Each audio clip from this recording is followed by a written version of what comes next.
Všechny vás zdravím u dnešního videa. Dnes si spolu upečeme vinné cukroví.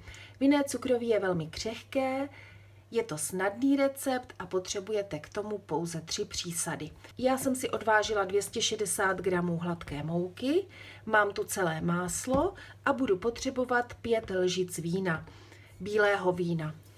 Výhoda tohoto receptu je, že si můžete pečení zrovna zpříjemnit skleničkou vína. Máslo je lehce povolené a já si ho nastrouhám.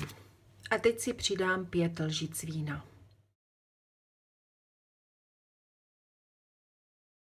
Množství přísad samozřejmě reguluji podle toho, jaké mám zrovna máslo, jakou mám mouku, jak velké jsem zvolila lžíce a těsto rychle zpracuji.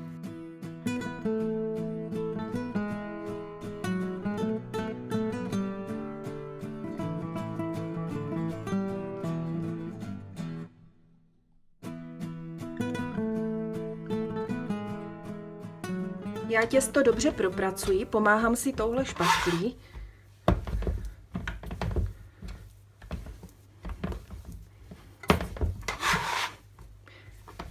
Ale těsto se příliš nelepí.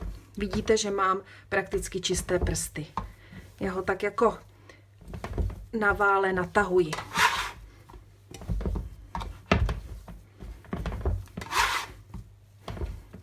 Dobře propracované těsto se prakticky nelepí na prsty. Vidíte, že mám čisté ruce. Výhoda těsta na vinné cukroví je, že se nemusí dávat chladit do lednice, ale pokud si těsto potřebujete udělat dopředu a necháte si ho odležet do druhého dne, vůbec ničemu to nevadí, klidně to můžete udělat. Troubu jsem si pustila na 160 stupňů a teď si těsto vyválím.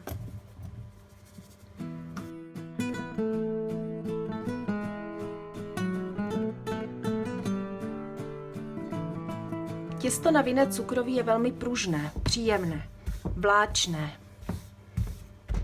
Já těsto rozkrojím pouze rádílkem na jednotlivé menší tvary. Pokud chcete, můžete z těsta vykrajovat jednotlivé tvary. Doporučila bych určitě použít nějakou menší formičku a vykrajovat menší tvary. Já dávám přednost rádlu, protože je to mnohem rychlejší a kousky cukroví se potom stejně obalují v cukru.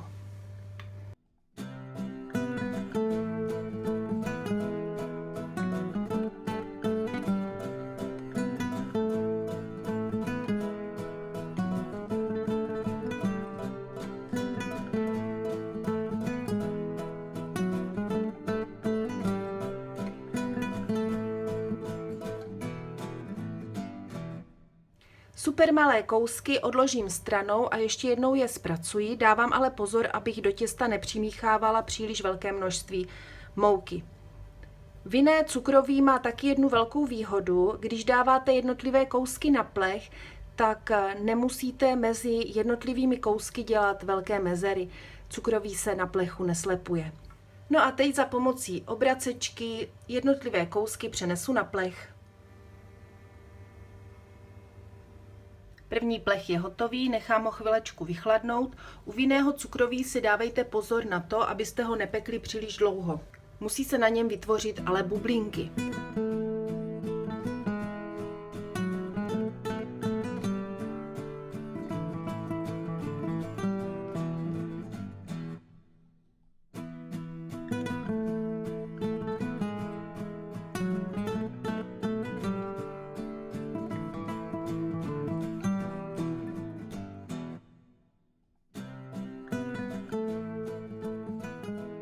Cukroví po upečení nechám chvilečku schladnout a potom ho opatrně obalím v moučkovém cukru.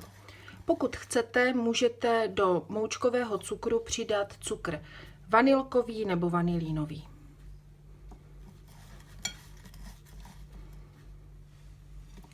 Cukroví nechám na talířcích pečlivě vychladnout. Množství těsta stačilo na 2 plné plechy. Děkuji za shlédnutí, doufám, že se vám recept líbil. Pokud vás moje vaření a pečení oslovilo, dejte odběr mému kanálu a můžete mě také sledovat na Instagramu. Mějte se krásně, přeji vám krásné a požehnané Vánoce a zase někdy příště. Ahoj!